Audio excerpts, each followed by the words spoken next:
అందరికి నమస్తే. సంక్రాంతి సీజన్ మొదలైంది కదా, కైట్స్ ఫ్లై చేయడం స్టార్ట్ చేశారా? పండగంటే సంతోషం, కానీ మన సంతోషం వేరొకరి ప్రాణాలు తీసేలా ఉండకూడదు. ఇదంతా దేనికి?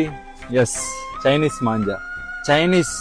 Chinese nylon and synthetic fibre coated with glass powder. అంటే దీంట్లో గాజు పొడి వాడతారు. చూడండి, ఇది ఒకసారి చూసారు కదా, ఇది మనం మెడకు తగిలితే ఏంటిది పరిస్థితి? ఇది కేవలం దారం కాదు, షార్ప్ నైఫ్, గాల్లో వేలాడే కత్తి, అదృశ్య కత్తి. 2-వీలర్ రైడర్స్ కి, యానిమల్స్ కి, బర్డ్స్ కి ఈ చైనా మాంజా తగిలి డీప్ కట్స్ జరిగి హెవీ బ్లీడింగ్ జరిగి ప్రాణాలు పోతున్నాయి. వీటి వల్ల చాలా మంది జీవితాలు నాశనం అవుతున్నాయి. ఒక్క చిన్న సరదా ఎన్నో కుటుంబాల్లో తీరని శోకాన్ని మిగులుస్తుంది.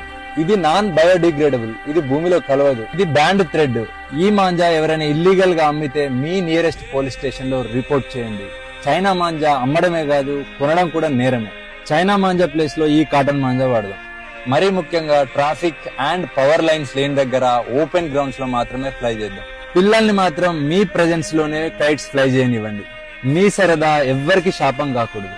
For this Sankranti, say no to China manja. Thank you. Jai Hind.